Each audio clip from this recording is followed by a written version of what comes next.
Assalamualaikum warahmatullahi wabarakatuh. Selamat pagi anak-anak. Bagaimana kabarnya hari ini? Bapak harap kabar kalian dalam keadaan baik-baik saja.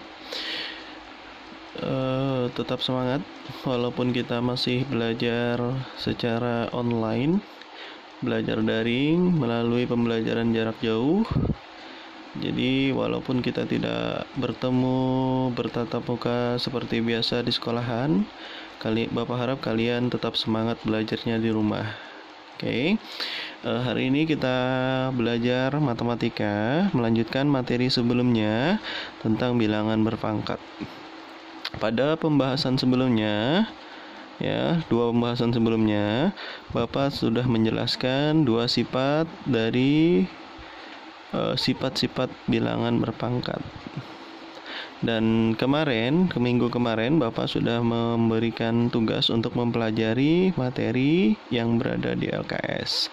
Nah, video ini untuk membantu kalian memahami bagaimana yang dimaksud dengan sifat-sifat bilangan berpangkat tersebut. Mudah-mudahan video ini dapat membantu kalian. Kemarin sudah kita bahas tentang sifat yang pertama, yaitu perkalian bilangan berpangkat yang memiliki bilangan pokok yang sama, itu tinggal pangkatnya dijumlahkan, yaitu A pangkat N dikali A pangkat M, bilangan pokoknya sama-sama A, maka boleh kita jadikan satu, kita sederhanakan dengan cara pangkatnya kita jumlahkan, yaitu N tambah M.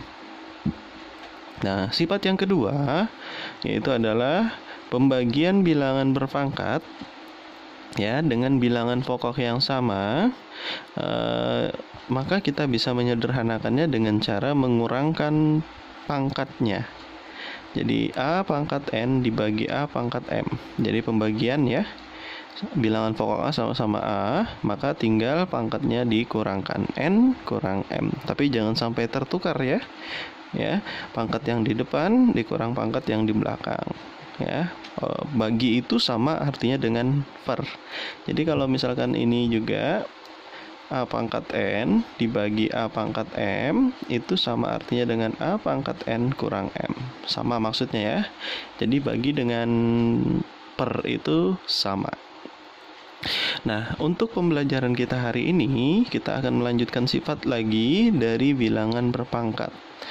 Yaitu sifat yang pertama adalah, atau di sini sifat yang ketiga, karena kemarin kita sudah membahas dua sifat. Sifat yang ketiga adalah perkalian dua buah bilangan yang berpangkat sama. Jadi kalau kemarin perkalian tapi bilangan pokoknya yang sama. Nah, yang ini perkalian tapi dengan bilangan pangkatnya yang sama. Oke, untuk memahami konsep dari sifat yang ketiga ini, Bapak akan memberikan dua contoh. Contoh yang pertama yaitu adalah dalam kurung 2 kali 3, pangkatkan 3, apakah sama dengan 2 pangkat 3 dikali 3 pangkat 3? Kita buktikan ya. Oke, kalau dalam kurung ini kan artinya kita mengoperasikan yang di dalam kurung terlebih dahulu. Jadi 2 kali 3 dulu, 6 ya. Oke, pangkat 3. Apakah sama dengan 2 pangkat 3 itu 8 dikali 3 pangkat 3 adalah 27. Oke, berdasarkan konsep pangkat, 6 pangkat 3 itu artinya adalah 6 dikali 6 dikali 6 sebanyak 3 kali. 6 kali 6 kali 6 hasilnya 216, dan 8 kali 27 juga 216. Ternyata sama. 2 kali 3 pangkat 3 2 kali 3 dalam kurung pangkatkan 3 itu sama dengan 2 pangkat 3 dikali 3 pangkat 3. Oke. Nah, selain itu Bapak berikan contoh lagi. 3 kali 5 dikurung pangkatkan 2. Apakah sama dengan 3 pangkat 2 dikali 5 pangkat 2? Sekarang kita coba. 3 kali 5 itu adalah 15. 15 pangkat 2. 3 pangkat 2 adalah 9. 5 pangkat 2 adalah 25.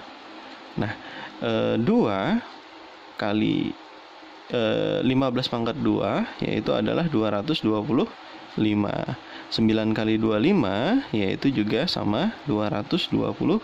Ternyata sama.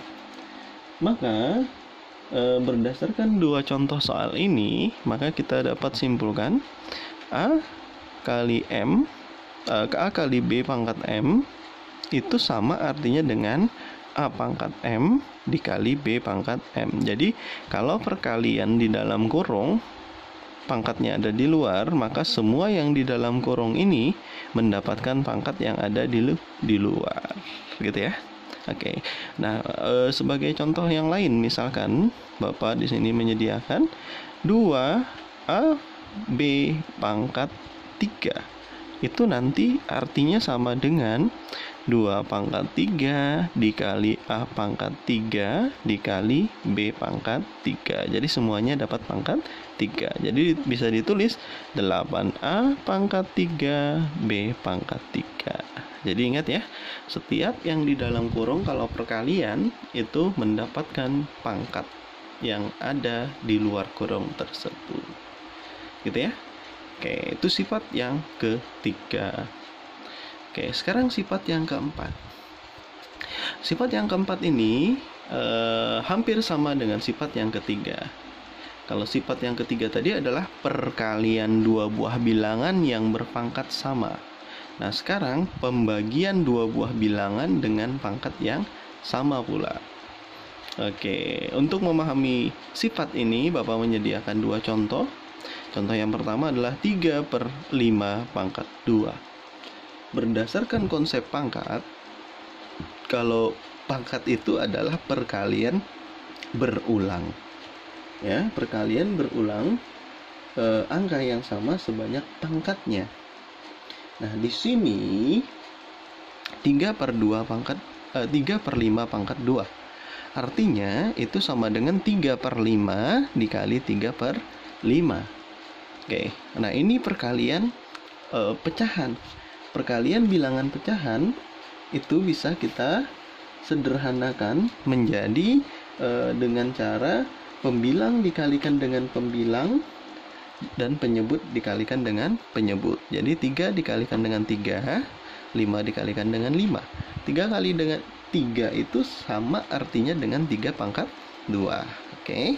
5 dikali 5 itu sama artinya dengan 5 pangkat 2.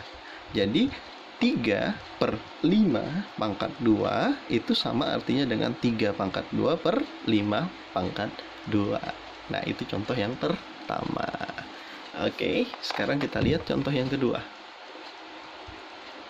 Nah, pada contoh yang kedua itu persamaan bentuknya adalah 2/3 pangkat 7.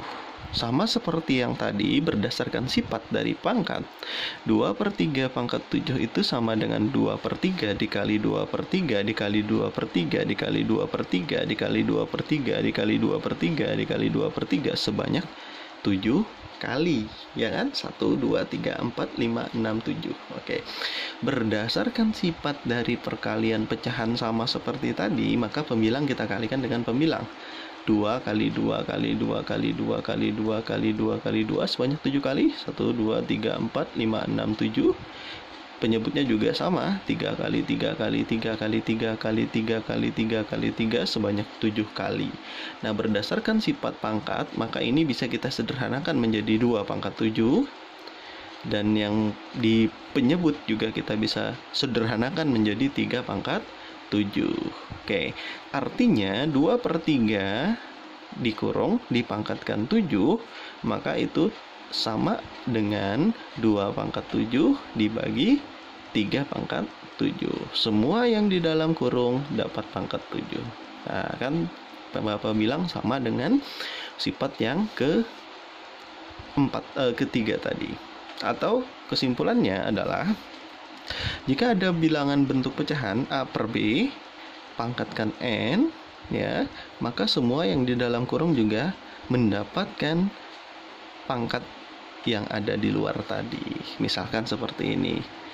3 A pangkat 2 B pangkat 1 per 4 A pangkat C pangkat 2 D pangkat 3 dipangkatkan 2. Berarti semuanya dapat pangkat 2 ya.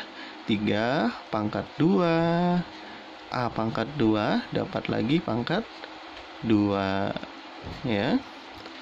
B pangkat 1 dapat lagi pangkat 2 per 4. Pangkat 2 dapat. C pangkat 2 dapat lagi pangkat 2. Dan D pangkat 3 dapat lagi pangkat 2. Nah, seperti itu. Jadi, apabila suatu bentuk yang di dalam kurung ya dipangkatkan, maka semua yang di dalam kurung itu dapat pangkat yang di luar tadi. Oke. Sekarang yang nomor 5.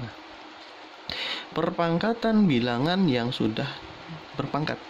Nah, jadi ada bilangan berpangkat, dipangkatkan lagi. Itulah sifat yang kelima. Jadi contohnya di sini 2 pangkat 3 dipangkatkan lagi 2.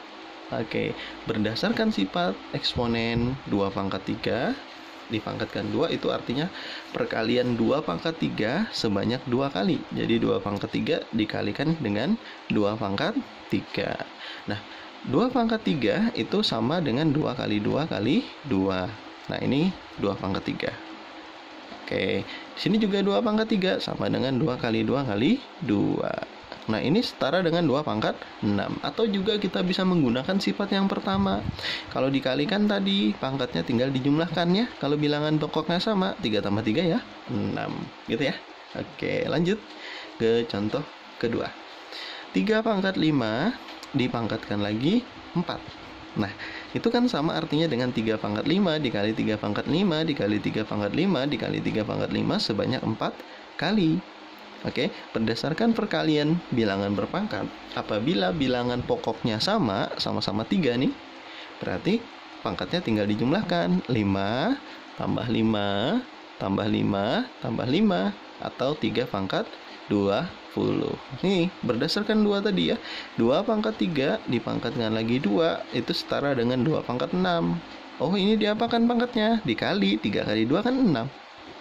Gini juga sama. 3 pangkat 5 dipangkatkan lagi 4. 5 kali 4 kan 20. Gitu ya. Oh, berdasarkan 2 contoh tadi, maka untuk bilangan berpangkat dipangkatkan lagi ya. A pangkat N dipangkatkan lagi M. Maka pangkatnya tinggal dikalikan A pangkat N kali M. Nah, itu sifat yang kelima. Nah, di sini Bapak ada menyediakan contoh soal lagi ya, gabungan. Nomor 1, bentuk sederhana dari 3 pangkat 5 dipangkatkan lagi 2 dikali 3 pangkat 3 dibagi 3 pangkat 11. Ya, oke. Maka pertama ya, ini kita sederhanakan dulu. Ini pangkatnya tadi diapakan? Dikali. Jadi 3 pangkat 5 kali 2. Kali 3 pangkat 3 tetap. 3 pangkat 11 juga tetap. Ini jadi 3 pangkat 10. Ya kan? 5 kali 2 kan 10. Kali 3 pangkat 3 dibagi 3 pangkat 11. Nah, ingat sifat 1 dan 2 bentuk eksponen. Kalau dikali, asalkan bilangan pokoknya sama, maka pangkatnya ditambah. Kalau dibagi, pangkatnya dikurang. Berarti 10 tambah 3 kurang 11. 10 tambah 3 adalah 13. Kurang 11 adalah 3 pangkat 2. Mudah kan? Oke, lanjut ke contoh nomor 2. Bentuk sederhana dari dalam kurung 3 kali 5 pangkat 4 dibagi 3 pangkat 3 dikali 5 pangkat 2. Oke, penyelesaiannya ini soal tadi ya. Nah, berdasarkan sifat yang ketiga ya, perkalian dalam kurung dipangkatkan, maka semua yang dalam kurung itu mendapatkan pangkat. Jadi di sini 3 dapat pangkat 4, 5 juga dapat pangkat 4. Dibagi 3 pangkat 3 dikali 5 pangkat 2. Nah, dari sini ini kan pembagian sama nih ya. 3 dengan 3 berarti boleh dibagi dengan cara, asalkan tanda hubungnya kali ya. Kalau tanda hubungnya tambah nggak boleh ya, ingat. Jadi ini boleh kita jadikan 1. 4 dikurang 3. Ini juga boleh 4 dikurang 2 karena dia dibagi, ya kan? 4 kurang 3 adalah 1, berarti 3 pangkat 1 dikali 5 pangkat 4 dikurang 2 adalah 5 pangkat 2. 3 pangkat 1 ya 3. 5 pangkat 2 adalah 25. 3 kali 25 yaitu adalah 75. Mudah bukan? Oke. Satu contoh lagi terakhir. Nah, ini bentuknya gabungan ya. Bentuk sederhana dari 3 dalam kurung 3A pangkat 5 B pangkat 2 per C pangkat 3 dipangkatkan 2 dikali 2 C pangkat 4 B per A pangkat 2 dipangkatkan lagi 3. Oke, cara penyelesaiannya ini soalnya ya. Nah, berdasarkan sifat 3 dan 4, kalau dalam kurung entah itu perkalian dan pembagian dapat pangkat, maka semua yang dalam kurung itu dapat pangkat. Ini juga sama. Berarti 3 dapat pangkat 2, A pangkat 5 dapat lagi pangkat 2, B pangkat 2 dapat lagi pangkat 2, C pangkat 3 dapat lagi pangkat 2. Ya kan? Kali 2 dapat pangkat 3. C pangkat 4 dapat lagi pangkat 3. B dapat pangkat 3. A pangkat 2 dapat lagi pangkat 3. Jadi semuanya, mau angka dan huruf semuanya dapat pangkat yang ada di luar. Sekarang kita sederhanakan. 3 pangkat 2 adalah 9. Ini berarti pangkatnya dikalikan. Ini juga dikali ya. Oke. 3 kali 2 juga sama. 2 pangkat 3, 8. C pangkat 4 dipangkatkan lagi 3. Berarti pangkatnya dikalikan 4 kali 3. B pangkat 3 tetap sendiri. A pangkat 2 dikali 3. Nah, kita sederhanakan 9. Ini hasil kalinya adalah 10, A pangkat 10. Ini hasil kalinya adalah 4, B pangkat 4. Yang ini hasil kalinya adalah 6, berarti C pangkat 6. 8, oke. Ini 4 kali 3, 12, C pangkat 12. B pangkat 3 tetap. 2 kali 3 adalah 6. Oke, kalau perkalian kan pembilang dikali pembilang, penyebut dikali penyebut. 9 kali 8 dikelompokkan sama ya. A-nya cuman sendiri di atas, tetap tulis. B-nya ada B pangkat 4, ada B pangkat 3, maka Bapak kelompokkan B pangkat 4 dikali B pangkat 3. Titik itu sama dengan kali ya. Oke, C pangkat 12, berarti di sini juga C pangkat 12 per C pangkat 6 dikali A pangkat 6, ditulis C pangkat 6 dikali A pangkat 6. Atau kalian bisa nulis A pangkat 6 dikali C pangkat 6, sama saja. Karena perkalian itu bersifat komutatif. Oke, 9 kali 8 adalah 72. A dengan A sama ya. Berarti karena dia dibagi, maka dikurangkan. Ini B dengan B sama, berarti dia ditambahkan karena dia dikali. Oke. C dengan C sama, berarti dibagi itu juga dikurangkan. 72, 10 kurang 6 adalah 4. 4 tambah 3 adalah 7. 12 kurang 6 adalah 6. Berarti hasilnya 72A pangkat 4, B pangkat 7, C pangkat 6. Bagaimana? Mudah bukan? Oke, demikian contoh soal dari Bapak ya. Ada 3 contoh ya. Penerapannya dari campuran semua. Oke, penjelasan dari Bapak cukup sekian. Mudah-mudahan penjelasan yang singkat ini dapat membantu kalian untuk memahami belajar di rumah ya. Tetap semangat. Kalau ada yang mau ditanyakan silahkan tanyakan sama Bapak. Bapak dengan senang hati menjawabnya. Demikian video dari Bapak. Kalau Bapak ada salah hilap mohon maaf. Bapak akhiri. Wabillahi taufiq wal hidayah. Assalamualaikum warahmatullahi wabarakatuh. Tetap semangat.